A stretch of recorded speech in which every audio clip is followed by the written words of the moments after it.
Hello, everyone. I'm Nikhil Jain, uh, CEO and co-founder at Foreign Habits. And first of all, welcome to everyone to this session. Um, a big shout out and thanks to SRCC for hosting this events. And yeah, a big thank you to Tarini and Saloni to bringing out time at such short notice for the students. We are really thankful for your efforts. Uh, we started Foreign Ad. I'll just talk a little bit about why Foreign Habits. Why are we doing this kind of session and more often. So I'm sure that you must have seen or met any consultant or taken advice from your senior, and usually you would have trusted more on your senior's advice, in your journey, because they are the ones who have actually done those things which you really wanted to do. Having that kind of inspiration back in my IIT days, I started this particular venture where we are connecting Indian and any kind of students who are studying here and wanting to go abroad or for trying to pursue any kind of education at a different country or continent. They have very limited understanding. So how are we able to solve this problem? By connecting them to their target university or target course mentor, who will be able to handhold the student in the whole process, which becomes fairly a transparent kind of a system, and you get the guidance which has already been tried and tested before. Okay, so that's the whole platform. If you There are like Tarini and Saloni would be there very soon on the platform, and there are more than 250 plus mentors on our platform. Whichever mentor you would like to, you can just go ahead, see their profile, you know schedule and book a call with them and have guidance on it. So yeah, without wasting any further time, so I basically am Nikhil Jain. I graduated from IIT BHU, then I was doing my PhD from IIT Bombay and Monash University. This was certainly a calling that I figured out that this is something I really wanted to do. And last year I took a decision in my third year of my PhD. I took a drop and I came back to India and I started this venture. Definitely it was a little bold decision, but yeah, that's how entrepreneurs grew. So with the same mindset, I tried a lot. We have been doing almost like every 1 or 2 such sessions with a lot of students on different topics. And today we have come to a very special session. Because of the US pandemic, because of the whole COVID situation, a lot of students are being confused about study abroad and what countries, how do we go about it. Usually a lot of students think about study abroad being a very complex and difficult and costly process. So what are the ways that we can bust certain myths about these processes with our speakers experience. So without further ado, let me first introduce Tarini is our mentor from Canada. She's been doing her masters and in sustainable fields in UBC Stoddard Business School. And we have Saloni. Saloni happens to be one of the SRCC alumnus. So yeah, great news, guys. We got an alumnus here, and she did her masters from Oxford University, one of the very reputed university. To go ahead. So yeah, so we'll do the session in this format. I'll just explain everyone how the session is going to be. We'll first talk a little bit about profile building. What are the few pointers that you both of you feel that for a profile building, why is that important? What are the things one can do in profile building? I'm sure it's a very broad topic, but then we can boil down to certain pointers, and after that we'll take on questions one by one based on the post graduation experiences, country preferences, and the degrees and all. Is that okay? Yeah. Okay. So yeah, profile building. Tarini, why don't you take the lead? So okay. Before I talk about like profile specific, I just want to begin with like how to choose a course. So like when you think about choosing a course, like you have to find your why. You have to find your reason of wanting to do the course. मैंने तेरा सोचा फिर वो कहता पानी खत्म है कहता कहाँ पंचकुला जाएंगे लेकिन is this audio from this? मैंने कहा कहता हाँ कहता फिर trying to mute Zoom calls. Okay, yeah. So firstly, I feel like it's very important to find the specific course that you want to do and why you want to do that course. So like your why, where, and what. So for example, for me, it was I came from like an economics background, and I did a lot of marketing, finance, and HR internships during my time in my college. So I kind of wanted, more insight into what management really looks like. So for me, it was a master's in management, like that was my course. Next, I came down to, okay, so if I want to do this course, where do I want to do it from? And I sort of took that approach in like a long term, where I thought of the country that I wanted to do it in, and of course, within the country, the city where I wanted to go. So because I wanted to work once I graduated, I was, choosing universities from that lens. Secondly, like in terms of you want to do another master's, you want to do another bachelor's, or you just want to do a PG diploma, that will help you. But you have to really think about what that degree is going to add to your already, professional career. And once you've decided your why, I think things kind of, move smoothly from there on. And then you can get on to like the profile building. Then you can think about the 3 aspects of your specific profile, which can be your academics, your GMAT, as well as your extracurriculars, right? And I would say a good profile is something that is strong in at least 2 of these aspects.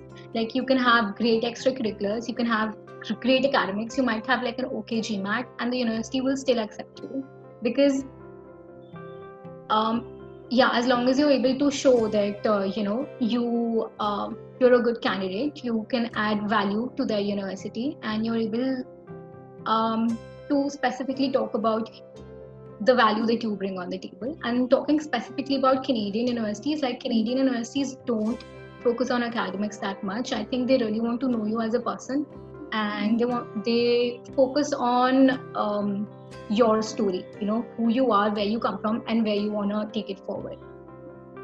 And once you have your profile at hand, like these 3 aspects, then it comes to actually applying. So the essays are like a really big place where you can actually do the storytelling, and that's what is very, very important.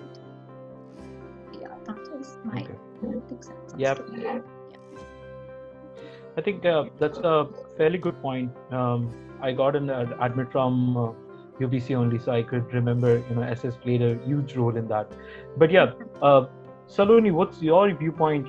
Coming from UK, Oxford, big university, what was your thing about profile building? Sure. So firstly, I strongly agree with Tarini on the fact that you really need to know which subject and which country you want to go to, because that's one of the reasons, that's one of the factors that plays a very important role in the profile that you end up building for yourself, for your admission. So with respect to the profile building, there are basically 4 aspects that I focused on. First is having obviously a good GRE or a GMAT, whichever you want to have. Then good letter of recommendations, a good essay, and a good CV. So I'll go into each of them one by one. Starting with GMAT, GRE. So some people can be good at quant, some people can be good at verbal. I think the main key to crack GMAT and GRE is to just practice from as many sources as you can find, and also correct your mistakes, because that analysis really helps you avoid any mistakes in the future. So that was my approach to cracking these exams. Secondly, as for the essay, I think Tarini rightly mentioned that you need to have your story right. And even within the essay, there are it's totally divided into 3 factors, like why you want to do that subject, why do you want to choose that particular university, and what do you want to do after you've gotten admit in that subject in that university.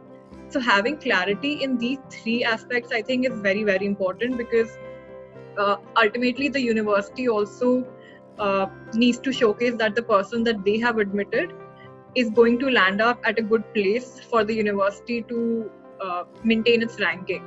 So you need to show the university that you have clarity on being able to employ it even after you've gotten admit. So that's very important, I feel. Thirdly, for letter of recommendations, I think instead of going for professors which are senior, I would rather suggest build a good rapport with the professors and go with the ones who know you really well, and especially the ones who teach you the subject for which you're applying. So my essay, for example, was slightly oriented towards microeconomics, which I really liked. And my letter of recommendation was also from a microeconomic professor. So those 2 kind of linked, and I could build a story around that. And finally, coming to the CV, I think that also plays a very important role. So because I had clarity in my mind from the start that I wanted to do a master's, my CV was very academically heavy. And in my college also, I focused a lot on academics versus extracurriculars. So even the extracurricular portion of my CV was mainly focused on research papers, PowerPoint, paper presentations, and quizzes. So that was very academically heavy. But I think looking back, I would rather suggest that keep a balanced approach. Have your academics like to the point that they don't look bad, but also have extracurriculars which show other aspects of your personality, because these master's programs are not very long. They're 1.5 year long, and the moment you enter them, it like you wouldn't even realize that they get over, and you need to start applying for placements. So you won't have the time to build your CV at that time for your placement. So you need to be ready for that as well beforehand. So I would suggest have 3 which showcase other aspects of your personality, like for example written skills, communication skills, or business skills. So being balanced in all these 4, I think, would be quite helpful, and that's what I was approaching while I was applying. Interesting. Yeah, I think balance is always a good thing, but not everyone gets to maintain the balance. After second year, third year, we usually look back. Right. Okay, there has been an imbalance. Okay, so what are I think your that's what, suggestions on how to manage that? I think you have to be just consistent, like have specific targets on a day-to-day basis. So if you're preparing for GRE or GMAT, be specific that you need to do 40 questions every day. I think that consistency really helps. And when you have that kind of a balanced profile, I think it really shows to the university that you are really good at time management also. Because you can't balance everything without having a good time management skill. So implicitly it shows another skill of yours. So I think having specific targets really helps in getting there. Interesting. So I believe at SRCC we have predominantly 15 years of education. One thing that has been more interesting.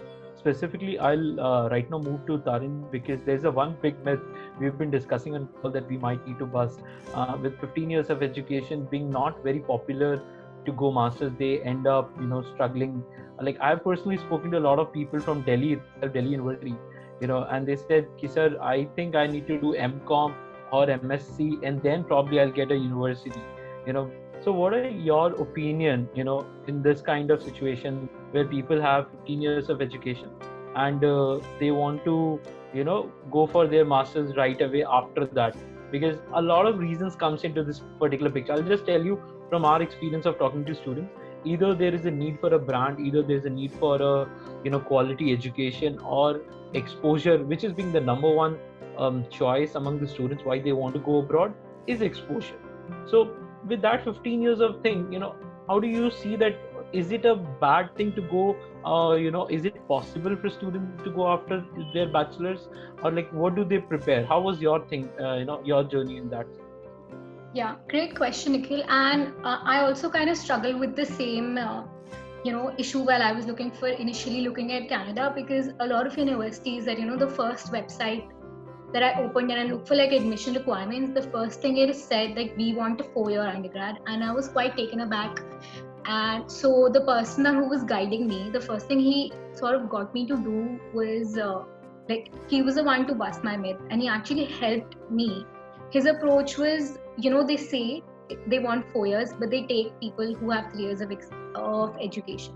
So I did my bachelor's from DU. I had only 3 years of education, and all I had to do was write a mail to the university, sending them my transcript and saying, listen, like I just have 3 years of education, like am I eligible to apply to your university? And most of the universities that I sent this to actually were pretty okay with the me applying within 3 years of education. So no, you don't need a 4 years of education when you're applying to universities in Canada, but you obviously and definitely need to confirm with the university if they are ready to accept you with the 3 years of education. And for that, you need to write a mail to the admissions team. And that's actually one of the best tips that I got when I was looking for my colleges. Absolutely. I think this is eye opener for me also. So, Saloni, what's your take? Like in UK, does it work out for 15 years of education, or is it still preferred to have 16 years of education? While undergrad in UK actually is 3 years of education only, so they don't have any strict rule with respect to having 15 or 16 years of education. I think they're pretty open to taking 15 years of education. Okay, that's great. I think UK definitely has a little upper hand here. Okay, so now let's get back to something as a bigger choice. Why did you choose UK as being one of the target country for you to go? What was the mindset, thought process? Can you just tell a little bit about that? Firstly was my subject. So I was quite inclined towards microeconomics and finance.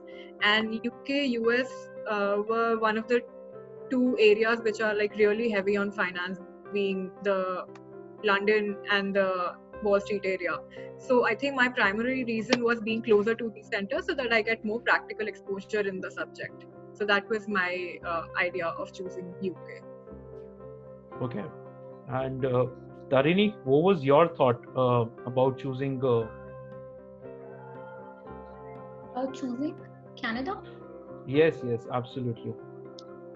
So a couple of reasons. I was like, when I started looking for universities, one thing that I was really clear in my mind was that once I've completed my degree, I sort of want to get the return on my investment and I want to work for a couple of years. So I kind of took that lens and that approach when I started applying for colleges. Also, there were a couple of other reasons why I thought Canada was a great choice. Like language was never an issue. And diversity is something that is really celebrated in Canada as a country, and had very friendly and easy immigration rules. And for like the next couple of years also, there are a country that are looking for immigrants, looking for good talented people to come and join their workforce. And that was a big plus from my end. And yeah, that's about it. Okay, interesting. So one quick question to both of you: if not UK or if not Canada, for any reason, then how would you have prepared for any other country? Like you may have, or you were just very much restricted. I want to go to only Canada. Saloni, do you want to go for that first? Sure. So I think I had US as an option that I was considering. So there were few universities which I did look at, and I saw people going there with 15 years of education. So I was considering US as an alternate option, if not UK. Mm-hmm. Okay. So for me, likewise, I was considering US as an option, and I also considered Singapore. But with US, the thing was that I was getting the same kind of work visa duration with US as well as Canada. But with US, like I was hearing a lot that they do not give enough jobs to international students, and that was sort of like, and with Trump, the whole political situation was kind of constantly pulling me back to sort of go and invest money, which is actually twice as much. Like the education and my including my living expenses and everything would have been twice as much as what I would have spent in Canada, and my return on investment would have still been very uncertain. And similarly with Singapore, I got into a great university, but then again, they also have the same idea where they prefer citizens to give jobs, and that was that would have kind of pulled back me from achieving my ROI. So that is how I decided on Canada. Okay.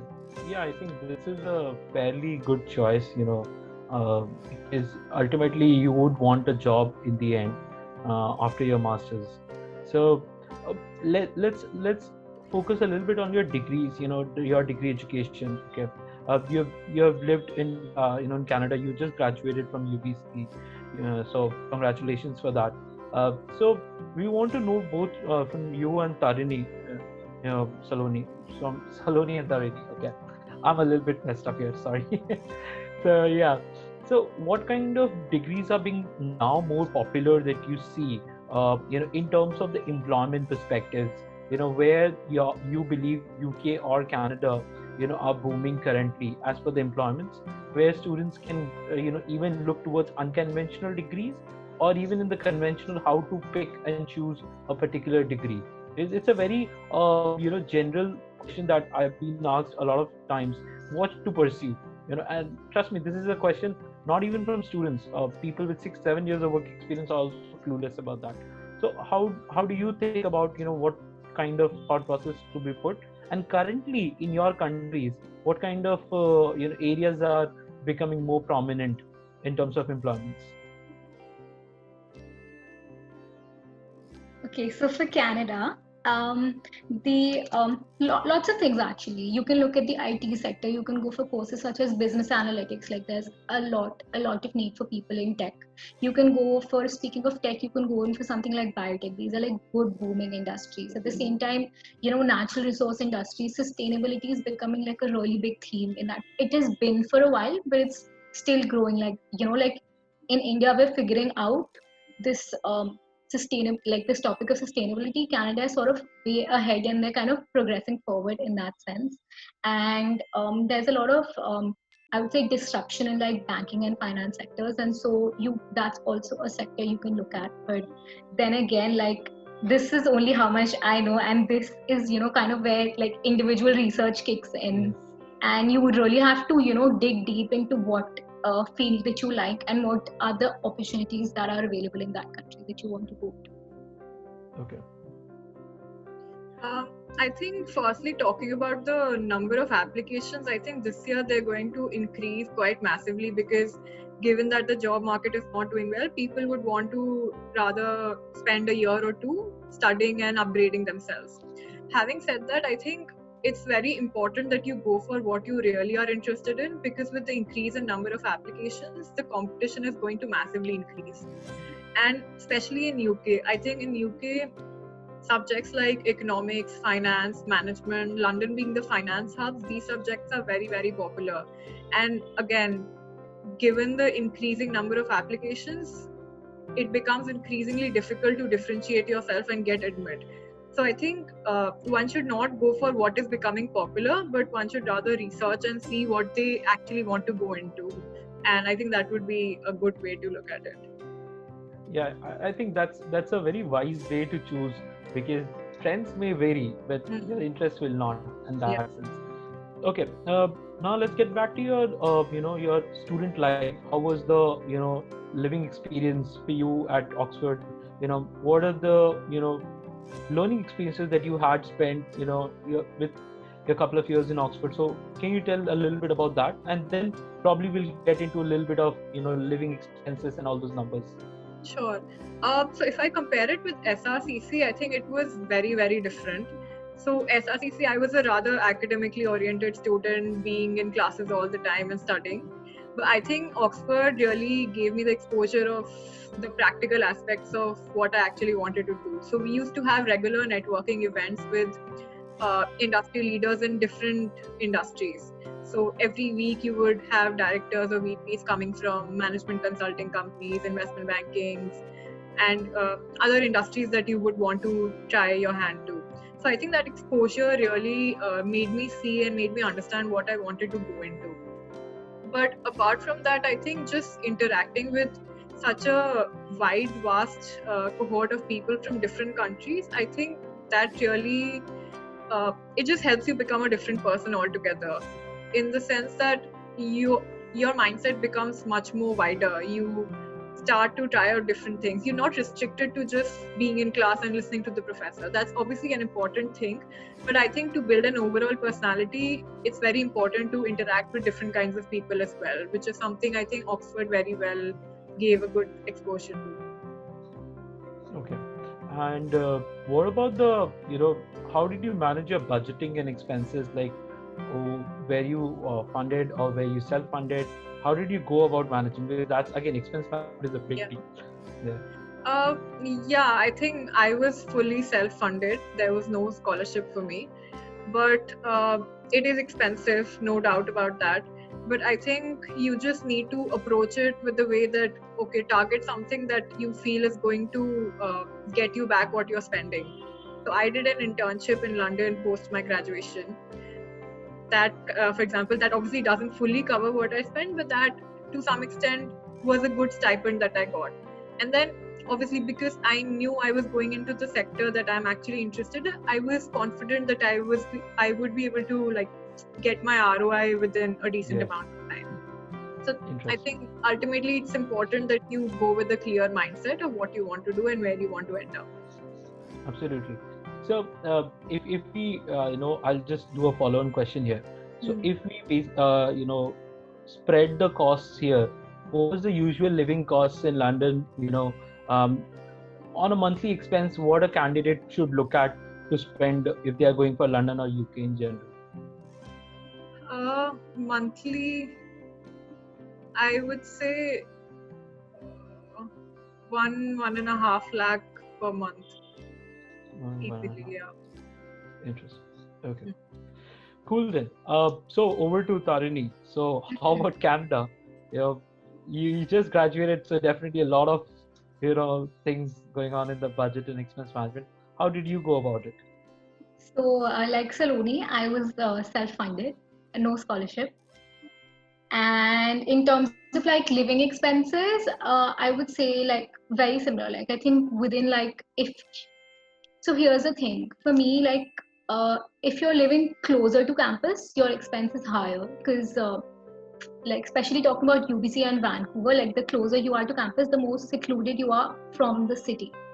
So in that way, like your expense can be higher or lower depending on where you are geographically placed, right? So I think it's like maybe 1.5 lakh is like 1.5 lakh would be like the upper budget. Like that's the max you would be spending per month on your food, on your utilities, on your rental accommodation. Interesting. So because I've never honestly, like I've been always a scholarship student, so it didn't got me a proper understanding of this. But I think this is much valuable information for a lot of students who plan to take up loan, and expense management is really interesting. So coming to the student part-time jobs, I'm sure there would be a lot of part-time opportunities on campus, off campus. Can you throw some light on this, Tarini, and then Saloni? So speaking on campus, like we had a lot of opportunities. The best thing I found was to find your subject of interest, approach your professor who's teaching that subject, because all of my professors were also, working professionals conducting their research side by side or like working in consulting companies. So one thing that you can do specifically is approach your professors, ask for an internship. Another system that we have was like becoming a teacher assistant, which is where you help them, structure their courses, which is where you help them grade the papers, and that was open university wide. So you had the option not just to connect with your professors, but also to professors across the university and your school. Speaking of still on campus, like there are a lot of restaurants on campus, there are a lot of opportunities on campus that you can get involved in, that you can work part-time in. And I think off campus you can find yourself similarly, like you can find yourself an internship, you can again find yourself a restaurant that you can work on campus. And I think the pay can range anywhere between $16 to $18 per hour. And as an international student, the maximum that you can work is 20 hours per week. And trust me, like when you go there and you go for like a 1-year program or even like a 1.5-year program, it's tough to manage yourself initially, because you're like, if you're someone who's never stepped out of your house before like I was, it's gonna take you an initial like minimum of 3 months to get used to the country, to get used to the culture, and to sort of just settle in your routine of like education, university, and home, to like rental and stuff. But that being said, like once you're settled in, like look for opportunities. There's nothing that you can't do, but it's just how much you're willing to extend yourself in that duration, where you're able to manage both the things, like your academics, your networking, you finding a job, as well as you doing a part-time job. Okay, interesting. So Saloni, like your thoughts? I think the structure is similar in UK. You can work for 20 hours per week, and there are opportunities in the line of research assistants and other supermarkets that are available. But again, managing time is extremely difficult. Like I remember going there having no time left even to eat properly, because in the morning till lunch you have classes, then you eat your lunch in like 15 minutes, and then you go for like so we used to have other classes in the area of subject that you're interested in. Those were like optional classes, but like if you opted in, you had to go. Then those would get over in like another 2-3 hours, and then you would have a networking session in the evening. So the entire day would just go in a click. So there would be no time left for all these part-time jobs. And even on the weekend, you would have pending work for the week to complete on.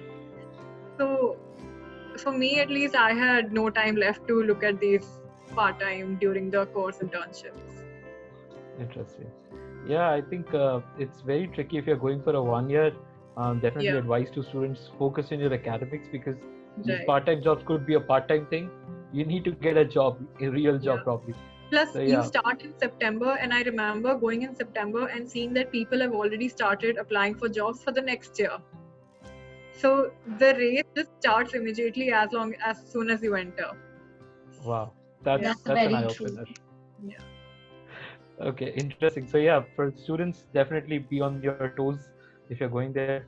Okay, let's get to something very interesting, which every student aspires for, scholarships.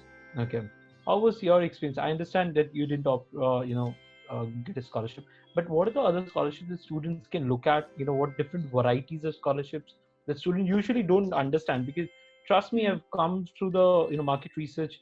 Students are not aware about it even. Right. So what's your awareness that you came to know? Can you share a little bit? I think in my case, like you rightly said, like I wasn't aware of so many scholarships that are actually available.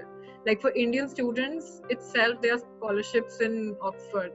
So I think research is the thing that one needs to do at their own end to figure out what all scholarships are there. Talk to seniors who've gotten scholarships, and obviously just do an extensive research. That's the only way you can figure out. But yeah. Absolutely. And are there any fee waivers or anything from the university can you expect or something like that? As in post you've started your Yeah, internally, are there any other scholarship, like after you getting admitted, could Hmm. you work on something as a scholarship and get your fees reduced or something? Nothing that I came across during my time. Interesting. So yeah, Tarini, how's your scholarship narrative?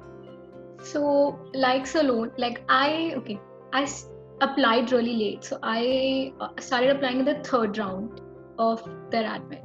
So I think that was one of the disadvantages at my end. But also, like Saloni, I wasn't aware enough to what opportunities are actually there, and like I'm sure they put you in for like an automatic consideration where with your admission you're considered for a scholarship. If that doesn't happen, then at UBC you have a plethora of outside scholarships that the university gives you like access to once they've accepted you, and that's up to like individual discretion to kind of apply or not apply. In terms of being within the program and getting a scholarship, so UBC and specifically my program, they had this scholarship for excellent leadership, which was given to one of my batchmates, and that is one thing. So I can't specifically speak about like other schools and opportunities, but this has been my experience at UBC. I understand. So for Canada, there are tons of scholarships. Just as an eye opener for students, there are like Varnier is one of the one which I applied, couldn't get into, but Lal Bahadur Shastri for Indian students for masters and PhD, if they're looking at, there are tons of opportunities. And then yes, you can definitely get a fee waiver from the university itself. Okay, I'm just trying to people a little bit of information here, but yeah. Okay, so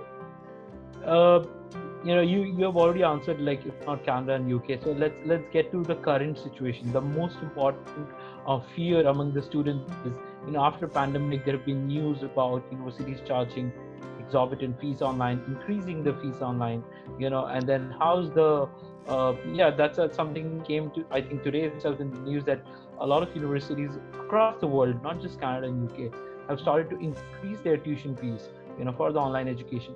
So how do you see, as an international student, how do they plan for it, as a senior to junior talk? Okay, so how do you gonna advise them that, okay, you may have to look into these considerations if it's going to be online or hybrid? And what are your current situation thoughts? Starting from Tarini, and then Saloni can take a bully. Okay, so I actually like the last 3 months of my program, I had to shift to a completely online curriculum very abruptly, and then our professors and teachers, like everybody was really unprepared for it, but we had to sort of roll with with the way things were happening. So like if you are starting a program from where you are, like if you're not able to fly to a country, like you will be missing out on things such as the on ground experience, getting to meet your people, knowing that face to face interaction. It is different for sure, no doubt. But at the same time, I found that there was no difference in the quality of education that was imparted to me online, so that was a big plus from my end. Like I didn't feel like my money went to waste. And as far as your point of maybe the raising fees, like I don't know about it, but then if it's being raised to an exorbitant amount, and if you can sort of compare the past and previous amounts, and you feel that it's not fair, like I won't say invest in it. Rather, take a year off, spend it any other way that you can, invest in yourself, and then look at applying forward. Absolutely. Yeah, that is kind of my take on it. Sure. Yeah, Saloni. So, firstly, I think I haven't heard of any university increasing the fee, but definitely I haven't heard of any decreasing either. So, I think two aspects to it. One, if you've already gotten an admit and you have made up your mind that you're going to go, and if it's a 1-year program, I would say that okay, quality of education won't make a difference, but make sure that you interact with your peers proactively, talk to them online, chat with them, have continuous Zoom casual chats, because I think that's a really important aspect of your international education. Really, if you're considering to apply, I would say rather take an off year like Tarini mentioned, irrespective of the fee, because just the experience of going there and managing everything, and there are just so many things that you do for the first time. I think that cannot be replaced with an online education, because classes are just a very insignificant part of what you do there. So Absolutely. do something else, take an off year, try something on your own, start up something, or maybe do a job, do an internship. I think that would be much more valuable. Absolutely. Yeah, that's one of the very important point, because I completely understand, because it's the exposure that we go for, that cross-cultural and diverse exposure is really important. But yeah, good news. Not to scare everyone off, but yeah, a lot of colleges have moved towards hybrid, especially in UK and Canada, and Australia have taken a big step, offering 2 years of work visa, even if your college is doing online or hybrid education. So yeah, they would be, but yeah, try to look for your specific college if they are offering the course completely online or hybrid. In that way, you still have a chance to go and study there. Okay, so one very interesting point I think Saloni mentioned was your payback period and ROI. And being a Marwadi and a true Marwadi, a lot of students also resemble to this. How can I measure my ROI of the course? How do you plan on, figuring out what was your thought process? Okay, this is the kind of course, this is the kind of country, this is how I'm gonna, evaluate 1 year. I'll do the maths probably, or guesswork. So how was your understanding of ROI, and how students can look for, evaluating their ROIs? I think in the simplest terms, it's just the payback period and how much time are you going to get paid back what you invested. So for me, it was that if you get a job in London, the payback period is not more than a year. But if you have to come back, then it can extend to 2 years. So I had done my calculations prior to going there, and I was aware of the fact. But again, you have to choose, like the fight for job in London is obviously there. So you have to take into consideration that as well. Absolutely. I've been to London Business School, and speaking to their graduates, I could feel that it is difficult. Yeah, true. Okay. Tarini, what's your thoughts? You just graduated. How are you going to, evaluate on this? So, like very similar to Saloni, I kind of done my calculation before, and you can easily, like, if you have a specific job role in mind, you can easily, there's a lot of information on web that you can go and search for the similar pay scale in Canada for those roles, and you can just work backwards to calculate your ROI. So, I'd done it, and for me, the ROI was somewhere around 2 to 3 years. And like I said, like I was very prepared, and I went with the idea that I want to work once I've graduated. Okay. So that's how I sort of made my decision. Yeah, I think this is it. Now let's open up for the Q&As. So we have first question coming from one of the students, from Tarini, and okay, from Saloni and Tarini both. Okay, what about MIM program from HEC Paris and LBS? Why did you not think about those? Like, what is the MIM program benefits in Europe? And for Saloni specifically, about how are the potentials for MIM programs in London or UK in general?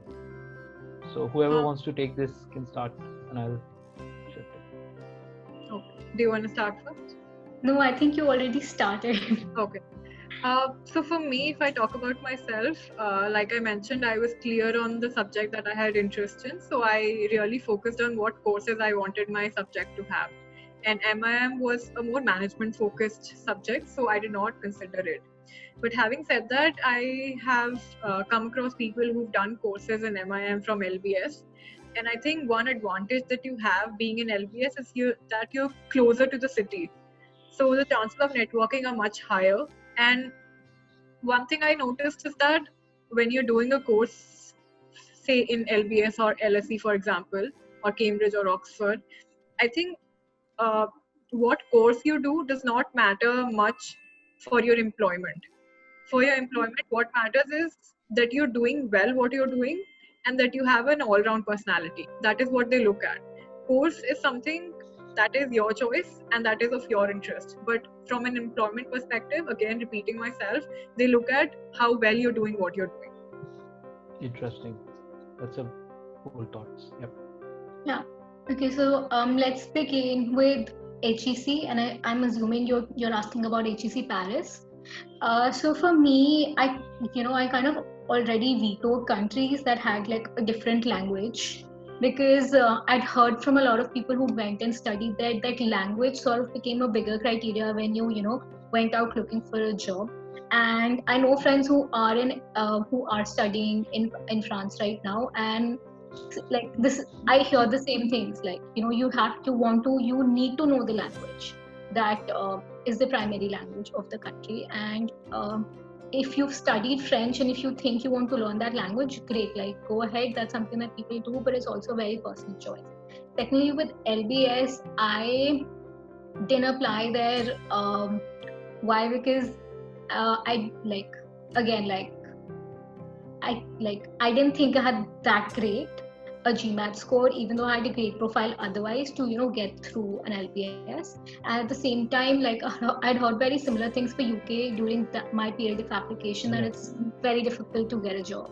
So I kind of didn't want to put myself in the position where I know where I'm going and I know it's already difficult to get a job there. I just didn't want to do that, because I know what I'm good at, but I don't want to struggle as a great person with a great profile. I land up in a country where I know, I'm not going to get this job. So that being said, like LBS is a great school, they give you great exposure, but again, personal choice. And did I answer your question? Yes. And in, speaking in terms of MIM as a course, like, and taking it back to sort of Canada. So a lot of colleges in Canada don't take people with business profiles, like people with business education, because their idea of a master's in management is somebody coming from a non-business. The right time to apply, and when should one take a GMAT? Okay, something like a universal question, but yes, please answer this. Yes, Tarini, you can start, and then Saloni will pick it up. Okay, what was the second part of your question? You said? When is the right time to apply to the universities, and based on that, when should one take GMAT or GRE, or IELTS or TOEFL, based on whatever you have given? So normally admissions open starting from anywhere between August to September. And I would say start applying when you have all your chicks in order. Like you have your GMAT at hand, you have your IELTS in hand, you have, you're able to build a story. Go ahead and apply. So if you're planning to apply in the first round, make sure you have your GMAT by the end of by mid-July. Keep like that space of like 10 days where if you don't get a first attempt, you can sort of go back, try again, take those 10 days and try to get an increased score. And especially speaking in terms of Canada, like an IELTS is not very important because I got through in my university without an IELTS. I just had to show them enough proof that I had done 3 years of education from an English institution, as English being the main language of medium. Yeah, apply when you have your chicks in order, man. Like there's no rush. Like even if you're applying in the second or third round, you'll get through as long as the university sees the value in having you. Here, so I think apply to your favorite universities as soon as possible. But for that, obviously make sure all your checklists are done, because if you apply an incomplete application, that would be as good as not applying. So if you're very, very eager to get into one particular university, start ahead. And as to when is the right time to give a GRE or GMAT, I think that depends on your current level of ability in quant and verbal. So give a mock without a preparation, and that will give you a good idea of where you stand, and then you can plan your preparation accordingly. For IELTS, again, even I didn't have to give IELTS because SRCC normally gives a letter which says that every exam and all the medium of education was English, and that is accepted in the UK as long as your college gives a letter. So even I didn't have to give IELTS. That's a great news for a lot of students who just stress upon IELTS and TOEFL. Okay. But again, you have to check with your university to which you're applying if they accept such a letter. So I had emailed my university beforehand to check if they're going to accept the letter, and then I can apply going forward. Okay. So again, similar question that we missed out probably. What's a good GRE or GMAT score if you're going for business, economics, or financial courses in UK?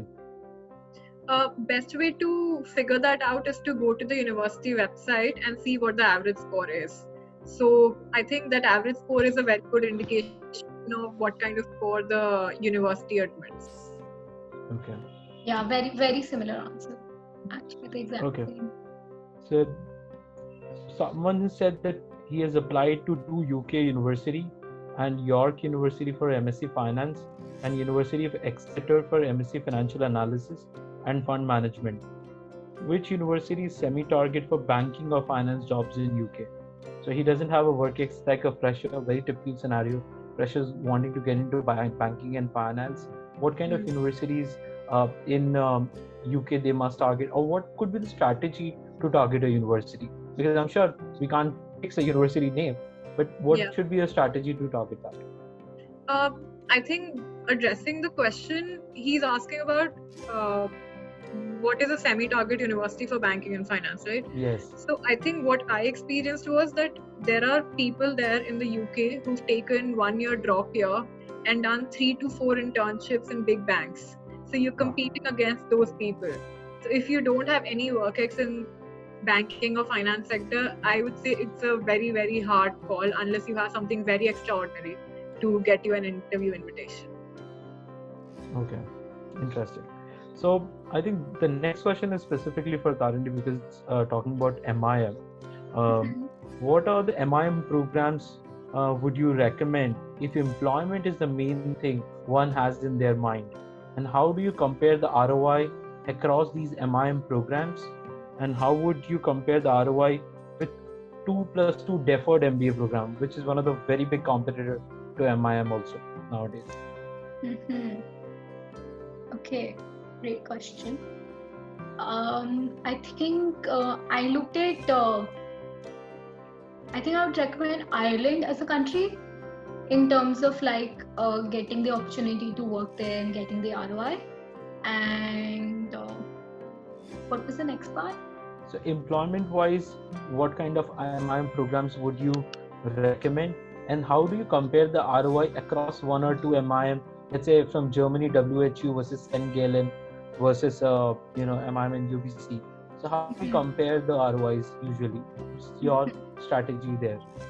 Okay, so say suppose right now you want to do an MIM and you have the rough idea of wanting to do a finance job. So let's pick a role of like a financial analyst, and you can simply go to that specific country, and there are websites like Glassdoor that give you like an idea of what the average pay scale, like a range. So you kind of work backwards with the tuition fee of that institution, with a job that you will find what that job pay will give you, and then you work backwards to get like an ROI. Absolutely, the reverse engineering works here. I've done it like back and forth a lot of times. Yeah. Okay, so this one question is again, this might be a little tricky question. You may choose to answer, you may choose to skip, your choice. Is it important, or is it something being advised to hire a consultant for your study abroad, like writing essays and all? What's your thought on this? Because I understand there have been a lot of boutique consultancies, a lot of platforms, probably like us also, who've been helping students. Okay, so is it like an important thing? Does it help you or does it not help you? It's a very subjective question here, so you can choose to answer. What's your thought? So speaking from my own experience, I did hire a consultant who helped me throughout, like my sort of shortlisting universities with me, essays and applications. But then again, it's a very personal choice. I feel like if you are somebody who's confident with essay writing, with what you bring to the table, and you feel like you've done enough research to sort of know what all is out there, then go ahead, do it yourself. But at the same time, if you're somebody who works better with more help, and if you feel like that like a counselor or a consultant will sort of help you go where you want to go, then I feel there's no harm in you getting those resources. But at the same time, all of these counselors, like, they are very happy to hold for free first meetings in where they'll guide you, and they'll probably give you more information than you're thinking of. So my suggestion would also be, before you go to a counselor, like, go to like 5 different counselors. Okay, like, there's so many at this time offering their help. Just go to 5 different counselors, sit down with them and be like, okay, so maybe like take 1 course, 2 courses, 3 courses, and be like, these are the courses that I'm of. This is what I have in my mind for the long term. What is your suggestion? Just sort of throw the floor open to them and see what they come back with. That way, it's a great opportunity for you to test their knowledge, and it's a great opportunity for you to get to know that are they thinking any different from what you're thinking? Is there something that they know that you don't already know? And if you feel that then their help is valuable to you, take it. Yeah, absolutely. Tarini, what's your thought on this? So I didn't hire any consultant, but my approach was to reach out to seniors and to students who are already studying in the universities that I'm targeting. So I think seniors were quite helpful in having a look at my essays and helping me improve where I thought I was lagging. So I really found that helpful, but I wouldn't have a consultant experience to talk about.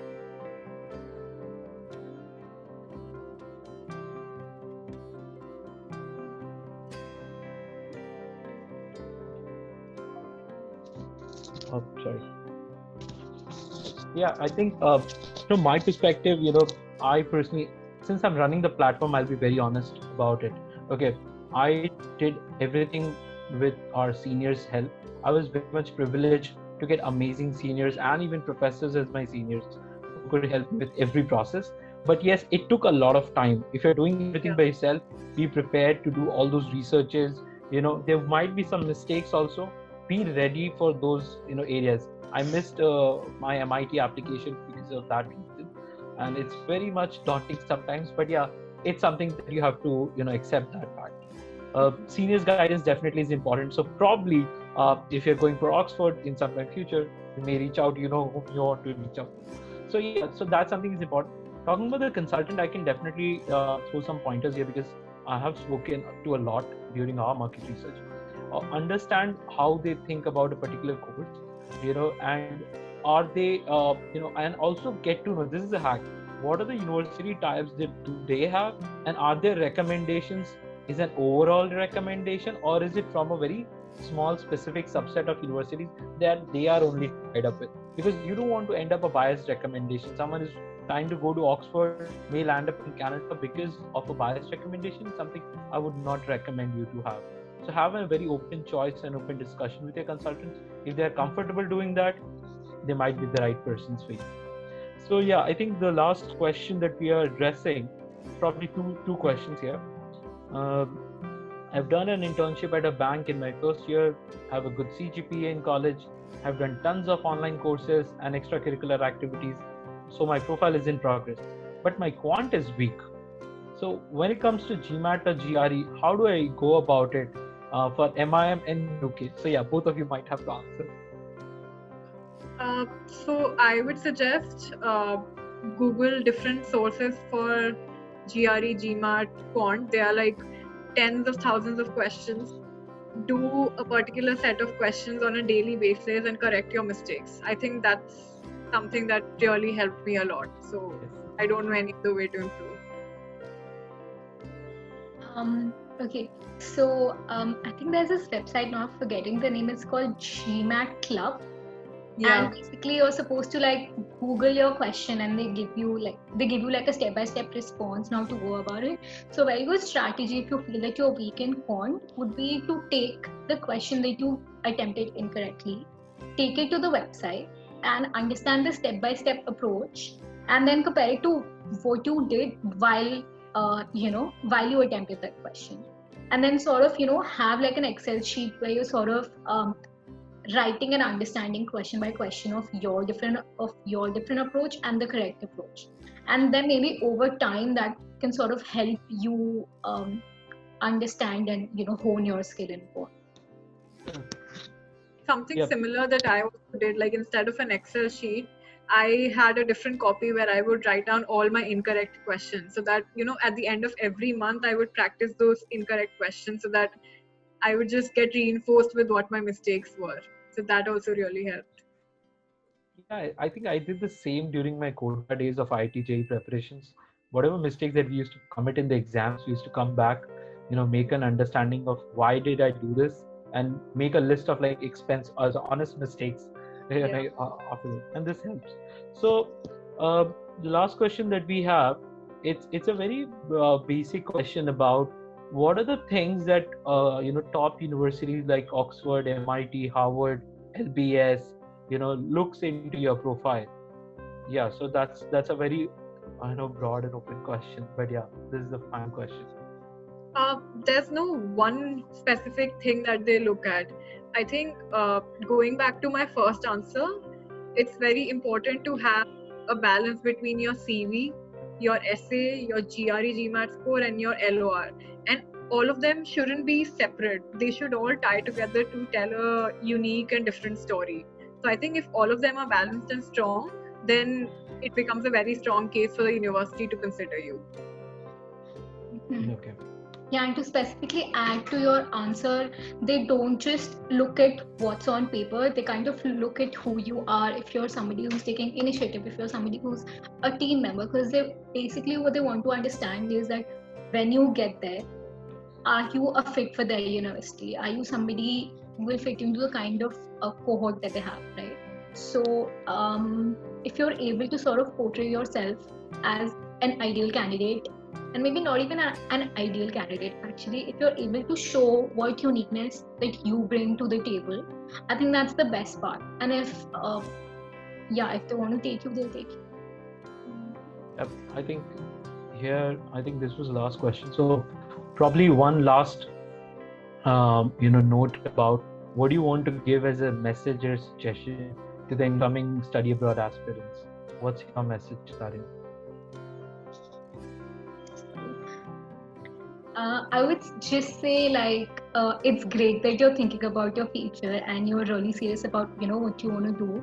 Just start with your why. It's very important why you want to do what you want to do, and once you figure that out, it's like just it's a tough road, but keep trying, you will get there, and don't lose heart if you don't get where you want to go, because wherever you end up, it'll be great too. I think on similar lines, I would say that it's great that you're considering an international education, because it really makes it different in who you end up being as a person. And on that note, I would say just be very consistent when you're applying, because the whole process can be very draining. So don't take everything to heart, but at the same time, make sure you're consistent and have specific set of goals to go towards, because you don't want to be vague as to where you're going towards. So have a list of things you need to work on and just consistently go towards that route. Fantastic. I think this was pretty much interesting, and I got to know at least a lot of things about UK and Canada. So probably for my MBA in future, I may look up to you guys to help me out. But yeah, great session, guys, and thank you, Saloni and Tarini. Thank you very much to be on this call, and a lot of students, because this is something I've personally faced, and I am sure you would agree that when you started your journey, you would have also looked for a good mentor or a good person to look up to for your career guidance, and this has been an amazing session for all of us. So thank you, everyone, and for this note, we'll end the session. And probably Saloni and Tarini, once they're available, they might be on Foreign Admins platform as a mentor. So if you want to book a call with them, you can always find them and even many more mentors on foreignadmins.com. Thank you, everyone.